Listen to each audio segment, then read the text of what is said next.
Hello everyone, कैसे हो आप सब। आशा करती हूँ आप सब बहुत अच्छे से होंगे, बहुत खुशहाल होंगे आप अपने अपनों के साथ। तो आज है हरतालिका तीज। जी हाँ, आपको मेरी तैयारियों से तो पता चल ही रहा होगा। तो मेरी तैयारी तीज की ही चल रही है। तो ये ब्लॉग बहुत ही इंटरेस्टिंग होने वाला है, ब्लॉग को पूरा ज़रूर देखें। तो अभी शाम के बज रहे होंगे, मुझे लग रहा है 5 साढ़े 5 के करीब हो रहे होंगे और मैं लग गई थी अपने सारे साज सज्जा के सामानों को अरेंज करने में। क्योंकि आज का ये ऐसा दिन होता है जब कोई भी जो भी गर्ल्स या लेडीज़ होती हैं तो इस व्रत को करने के बाद बिल्कुल होता है ना, वो 16 श्रृंगार और सब करके बिल्कुल दुल्हन बनने का उनको ये मौका फिर से मिलता है साल में एक बार, कि अपने आप को एकदम सजा लो, संवार लो बिल्कुल अच्छे से। तो बस मैं भी उन्हीं तैयारियों में लगी हुई थी। टोटल 24 घंटे का निर्जला व्रत होता है हमारा, जिसमें कि ना हम एक बूंद पानी तक भी नहीं पी सकते हैं। तो कुछ इस तरह से हमारा तीज का त्यौहार होता है। तो बस सारे सामान को अरेंज करने के बाद मैं लग गई थी ये सब रिचुअल्स में। तो हमारे इधर जब भी तीज में पूजा वगैरह होती है या कोई भी शुभ काम होता है ना, तो मम्मी को मैं हमेशा देखा करती थी या फिर अपनी सासू माँ को, वो इस तरह से अपने पैरों को ज़रूर भरती हैं आलते से। तो ये आलता हमारे पैर में लगाना मस्ट होता है हम जब भी कोई शुभ काम या कोई पूजा पाठ में बैठते हैं। तो एक होता है ना कि अपने घर से दूर रह के भी अपने रिचुअल्स को अच्छे से करना, और मुझे इन चीज़ों में बहुत इंटरेस्ट भी है। और मैं जब से मुझे लग रहा है मेरी शादी के बाद मैंने कभी कोई ऐसा पूजा या पाठ या कोई ऐसी रिचुअल्स नहीं है जो मैंने ना किया हो, क्योंकि मुझे इन सब में बहुत करके ही बहुत मुझे ज़्यादा अच्छा फील होता है। तो इस बार मैंने अपने तीज के लिए सूट और सलवार को ही चुना, क्योंकि बहुत टाइम से मैं तीज पे साड़ी के साथ ड्रेसअप होती थी। तो मुझे लगा इस बार थोड़ा सा डिफरेंट करना चाहिए। तो मैंने ये सलवार कमीज ली अपने तीज के व्रत के लिए। साथ ही मैंने लिया इस पर रेड कलर का ये बैंगल सेट। आप लोग ज़रूर बताना कि आपको ये कॉम्बिनेसन मेरा कैसा लगा, क्योंकि मेरी सलवार और कमीज और बैंगल्स का कलर बिल्कुल डिफरेंट था। वो इसलिए था क्योंकि मोस्टली दुल्हन जब भी कोई शादी वादी किसी की होती है तो लहंगा चाहे आप जिस भी कलर का लो, पर हमारे बैंगल्स रेड होते हैं तो वो बिल्कुल ट्रेडिशनल लगता है। तो बस उसी को फॉलो करने का थोड़ा ट्राई किया मैंने। साथ ही मेरी मेहंदी का कलर भी बहुत ही अच्छा आया था, मुझे बहुत खुशी मिल रही थी, इतनी अच्छी मेहंदी रची थी। तो और बस अच्छे से रेडी होके मैं आ गई पूजा करने के लिए। तो मैंने थोड़े से पूजा के काम पहले ही कर लिए थे। वो केले के पत्ते वगैरह सब लगाने होते हैं ना, वो सब मैं पहले से कर चुकी थी। बस इस टाइम पे सारी तैयारी करने के बाद, रेडी होने के बाद बस पूजा करना ही रह गया। तो बस हमारा पूजा ऐसे स्टार्ट हुआ। तो भगवान जी की अच्छे से चढ़ावा करते हैं, फल से, मिठाई से, और फिर जिनको जितनी जो चढ़ाने की इच्छा हो वो आराम से चढ़ा सकते हैं, सारे श्रृंगार का सामान वगैरह सब डाल के। तो हमारी बहुत अच्छे से पूजा हुई, सारे लोग बैठे थे। मुझे बहुत ज़्यादा अच्छा लगता है इस दिन। एक ऐसा होता है ना कि आप जब रेडी हो जाते हो अच्छे से बिल्कुल अपने मन के हिसाब से, तो फिर ये भूख और प्यास भी ज़्यादा समझ में नहीं आती। और ऐसे भी भाई गर्ल्स की तो सबसे बड़ी हॉबी होती है कि उनको कभी रेडी होने का अच्छे से मौका मिल जाए।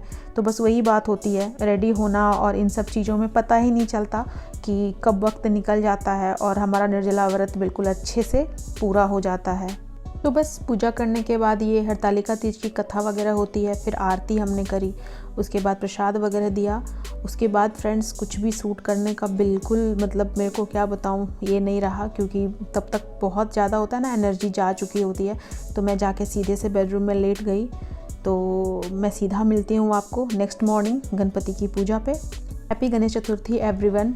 तो बस मेरी चल रही है यहाँ पे पूजा। बप्पा को मैंने उनकी फेवरेट मोदक भोग में लगाई है, और साथ ही मेरे घर में भी मोदक सबको बहुत पसंद है। तो इस दिन का तो बहुत ज़्यादा ही वेट रहता है हमें कि गणपति की पूजा हो, उसके बाद हमें भी मोदक खाने का मौका मिले।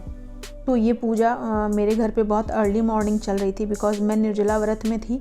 तो ऑलमोस्ट लोग सो ही रहे थे, बस मैं और मेरे हस्बैंड ही जगे हुए थे। तो हम दोनों ही मिलके पूजा वगैरह करी।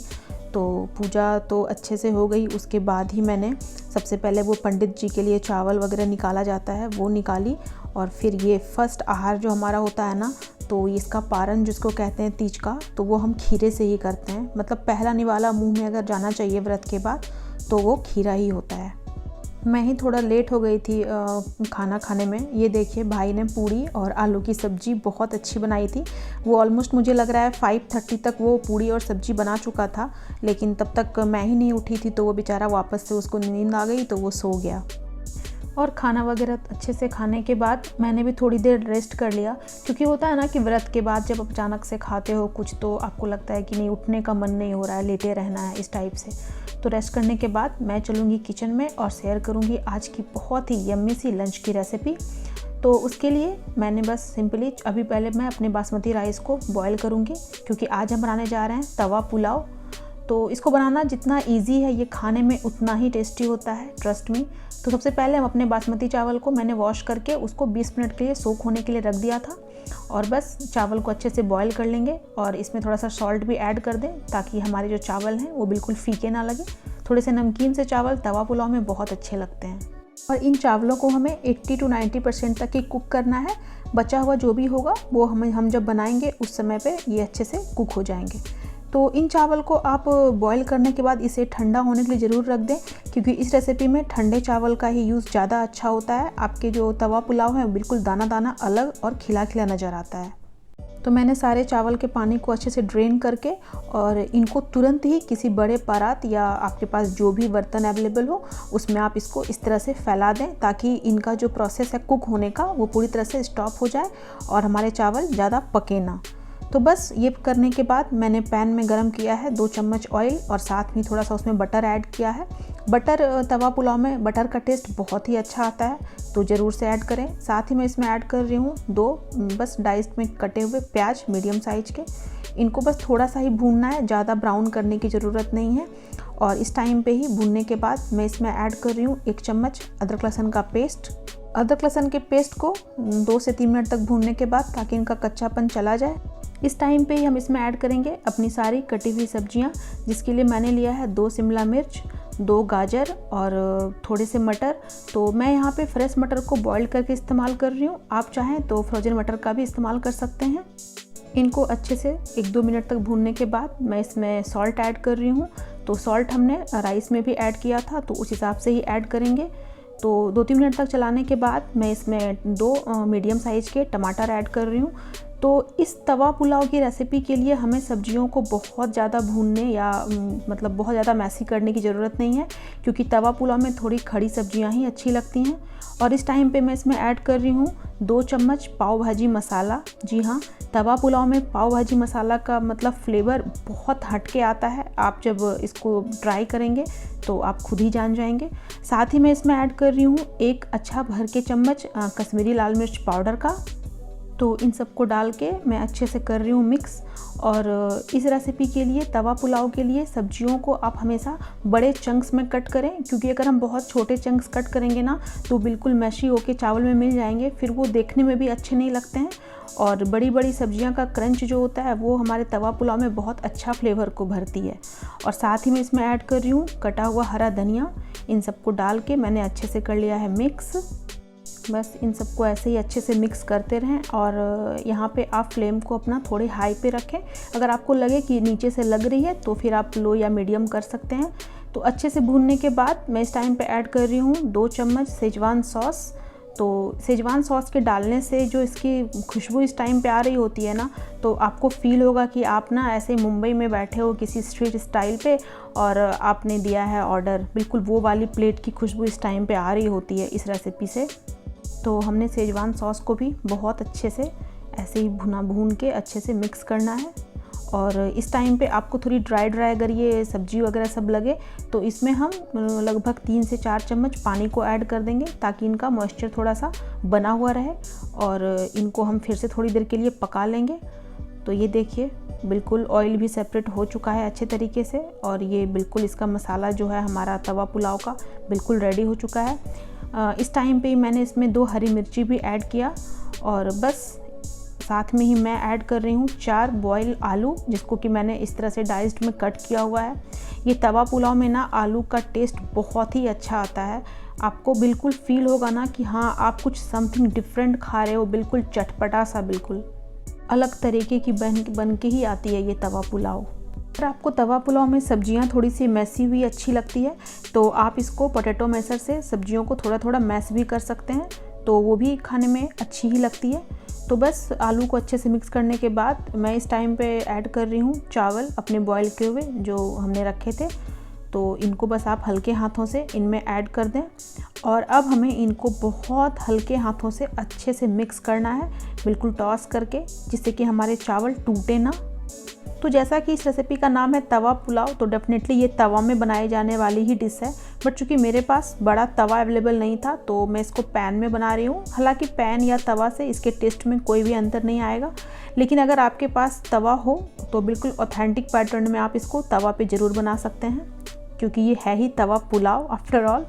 तो बस इसको हल्के हाथों से मैं अच्छे से करती जा रही हूँ मिक्स।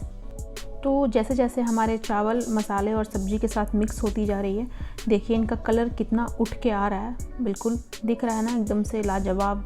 और चावल बना के उसको आराम से आप अगर रेस्ट होने देते हो थोड़ी देर, तो उससे यही होती है कि हमारे चावल बिल्कुल आपस में स्टिक नहीं होते, बिल्कुल चिपकते नहीं हैं एक दूसरे से। और इसका सबसे जो बोलते हैं ना एक इम्पॉर्टेंट प्रोसेस, तो वो इसमें खटास का थोड़ा ऐड करना बहुत ज़रूरी है। तो उसके लिए मैं ऐड कर रही हूँ लेमन। तो लेमन की खटास को आप अपने अकॉर्डिंग कम या ज़्यादा कर सकते हैं। तो बस मैंने अच्छे से किया है उसमें लेमन को मिक्स। और अब चूँकि हम ये जो तवा पुलाव है ना, ये थोड़ा सा बटरी फ्लेवर का हो तभी इसका मज़ा बिल्कुल डबल हो जाता है। तो इसका जो सबसे लास्ट प्रोसेस होगा वो हम क्या करेंगे कि कढ़ाई के बीच में थोड़ा सा बटर को गर्म करेंगे, इस तरह से बिल्कुल थोड़ा सा जगह बना लें, उसमें हम बटर डालेंगे और जैसे हमारा बटर मेल्ट हो जाएगा अच्छे से, हम उसमें आधी से 1 चम्मच के बीच पाव भाजी मसाला ऐड करेंगे।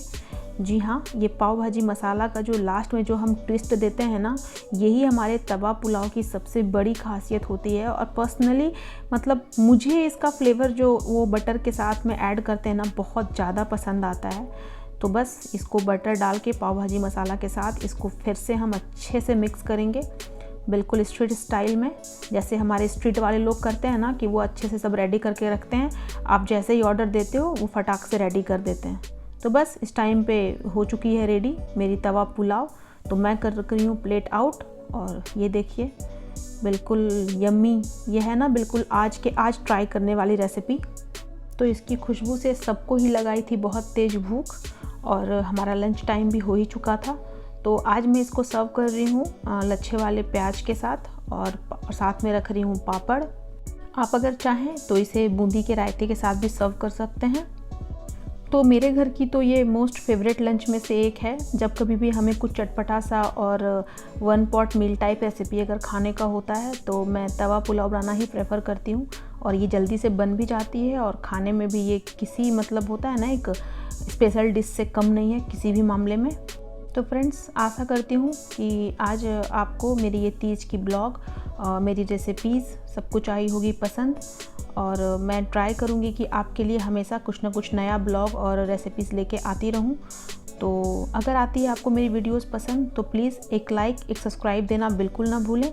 जल्द ही मिलती हूँ अपनी नेक्स्ट वीडियो में, तब तक के लिए मुझे दीजिए इजाज़त। Bye bye everyone, God bless, take care.